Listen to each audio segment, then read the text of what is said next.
नमस्कार। राष्ट्रीय नाट्य विद्यालय द्वारा आयोजित भारत रंग महोत्सव, इसका आयोजन इस वर्ष देश ही नहीं विदेशों में भी किया जा रहा है।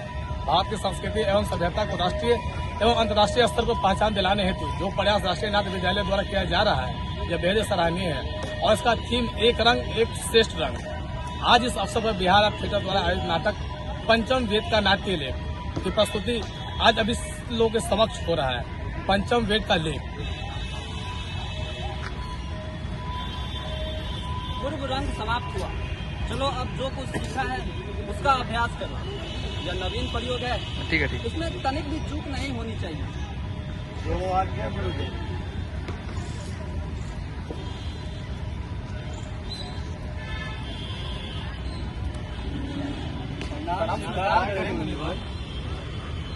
सदा सुनहरी बने रहे।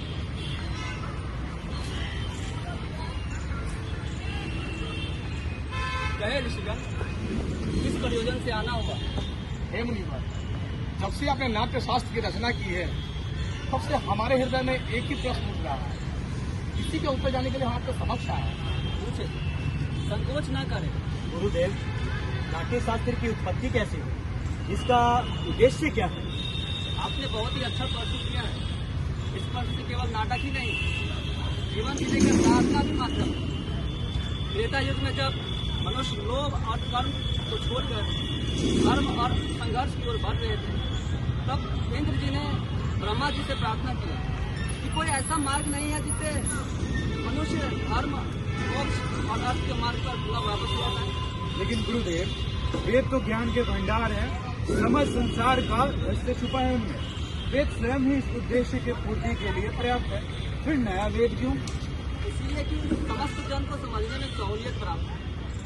नाटक के माध्यम से सामान्य जन को धर्म और शिक्षा के मार्ग पर पुनः वापस ले जाएगा। इन्हीं उद्देश्य के साथ ब्रह्मा जी ने नाट्य वेदों के चारों तत्व को मिलाकर नाट्य वेद की रचना की। चारों वेदों का तत्व वो क्या है गुरुदेव? नाटक में जो पाठ आप पढ़ रहे हैं वो ब्रह्मा जी ने ऋग्वेद से लिया था। जो आप सुन रहे हैं वो सामवेद से लिया था। जो आप अभिनय कर रहे हैं ब्रह्मा जी ने उसे यजुर्वेद से लिया था। जो रस का प्रयोग आप कर रहे हैं ब्रह्मा जी ने उसे अथर्ववेद से लिया था। इन्हीं वेदों के चारों तत्व को मिलाकर ब्रह्मा जी ने नाट्य शास्त्र की रचना की। तो गुरुदेव, क्या नाटक देवताओं के लिए ही है सिर्फ? नहीं, यही प्रश्न जब दानवों ने ब्रह्मा जी के सामने रखा तो ब्रह्मा जी ने एक ही उत्तर दिया, नाट्य शास्त्र सभी के लिए। दानवों, देवताओं, मनुष्य के शुभ और अशुभ कर्मों को दिखाने वाला है। इसमें नाटक तो शोक, थकावट, दुख, पीड़ा को आराम देने वाला होता है। इसमें भाव, रस, धर्म, अधर्म, शोक, सभी का समावेश होता है।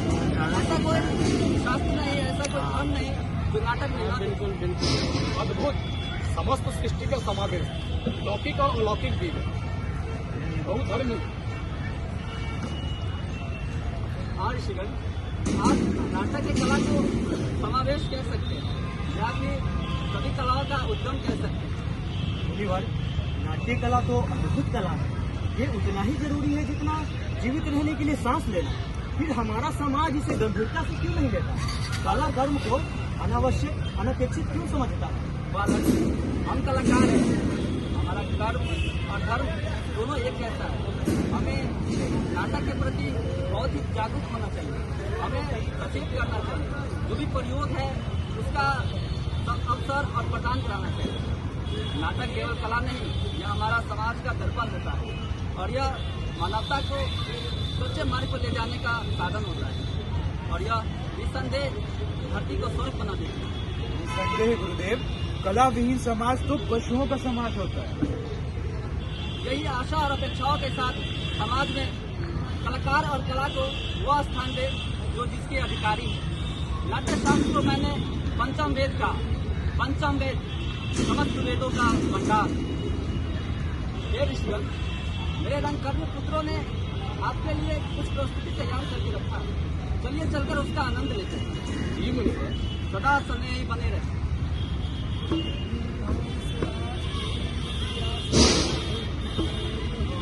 वृद्धि हो इस राष्ट्र की आशा सभी की पूर्ण हो।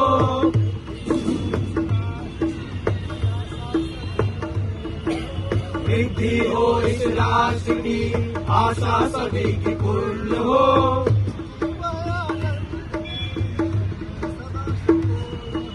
सृष्टि व आनंद की जग में सदा संपूर्ण हो।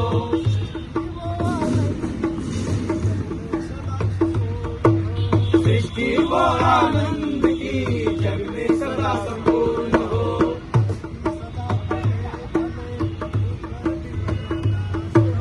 धरती सदा फूले फले ऊपर विमल आकाश हो।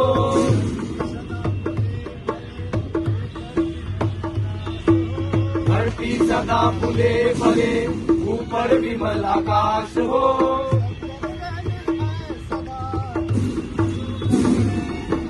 सज्जन रहे निर्भय सदा दुर्जनों का नाश हो।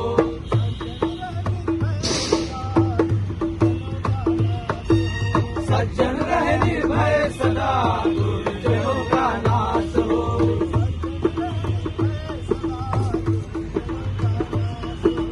सज्जन रहे निर्भय सदा दुर्जनों का नाश हो।